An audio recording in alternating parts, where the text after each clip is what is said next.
Hello everybody, welcome back to the channel. In today's video we are going to start a new story, and so we're going to do Jesus' birth next week, since that'll be the actual pretty much the week of Christmas. So for this we're going to go and start a new lesson. One of my favorite stories about one of my favorite characters, and that is none other than Samson. Man blessed with strengths of 100 men, man who killed I think it was 1,000 Philistines with a jawbone of a donkey. He's the one who pushed the pillars over. He tore a giant gate off. That gate probably weighed 10,000 pounds. A massive gate. But God gifted him strength like no other, and he was one. Just as he promised Jesus would come, he promised that Samson would come.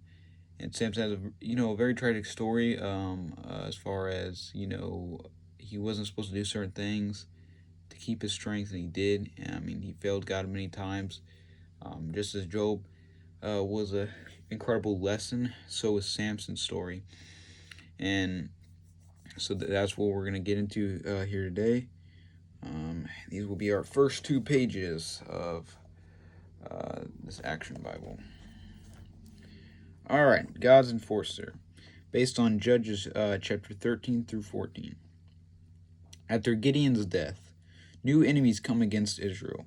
Now Philistines' raiders strike time and again at the Israelite villages, carrying off grain, cattle, and even children to work as slaves. One Israelite woman receives a promise from the Lord. You are going to have a boy, so keep yourself pure, because your son will help save Israel from the Philistines. As a sign that he is set apart for the Lord, no razor or scissors must ever touch his head. So he is promised to come as, to save Israel, just as Jesus, like I said, was promised to come to be the savior of the world. And because of this, one of Samson's main and most well-known things that he could not do was to cut his hair. He could never cut his hair. So he was, he had very long hair for his entire life because he could never cut it. To set him apart and to prove his loyalty to God. A man came and told me that we're going to have a boy, and he will be a hero for God. As she goes and tells her husband, "You're feverish. Even if we did have a kid, there's no reason God would bless him with such great destiny." And then the angel comes back and tells him, "It is true. Your son will be a Nazarite set apart for God from birth, and he must never cut his hair, for that will be the symbol of his holiness." And he says, "What is your name, great one?" "My name does not matter, only the name of our awesome Lord." "Then we shall sacrifice a goat as our thanks to the Lord, as a light small fire for their sacrifice." So now he comes to him, and they're like, "We will sacrifice a goat to show our thanks to the Lord." And now the angel comes back in the fire. "We have seen God. The Lord will surely fulfill his promise to us." Actually, I wonder if this could be if God showed himself to them, or if it was an angel.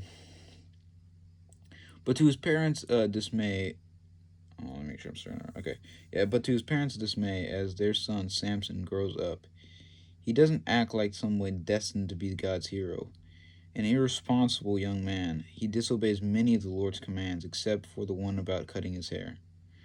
Yeah, as I said, Samson was never supposed to touch, fermented, wine or anything like that.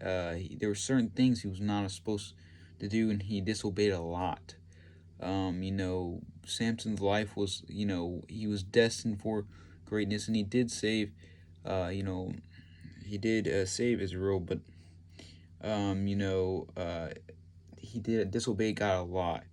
And, God really took away his strength in the end, and that is why, but, he gave him it one last time. He gave it to him one last time, not only to destroy the Philistines, destroy himself as well. All right. May I give you a drink of water? A young girl says. He says, yes, thank you. She's the most beautiful girl I've ever seen. I don't care if she's a Philistine, the enemy of my people. So yeah, he finds a Philistine girl that he likes, even though she is the enemy of his people. Back home, Samson loses no time telling his parents what he wants. I have fallen in love with a Philistine girl. Make arrangements with her parents for us to get married. But you're supposed to be God's deliverer. How can you love one of our enemies? She doesn't believe in our God. I don't care. Make it happen. See, back then, especially back then, it was a big thing. It was a big thing to because uh, different places, like Israel and like you know the Philistines and all them, they all believed in something different. Uh, One second, they all believed in something different. So therefore, it was like it was bad, like something God wouldn't agree with. Probably even now, if you're a Christian and somebody else is a Catholic or something like that, it's going to be a struggle anyways because you both believe in something different, especially with like your children and things. Thank you guys for watching. Hopefully you learned something, and we'll finish Samson's story and continue it on Wednesday. Thank you.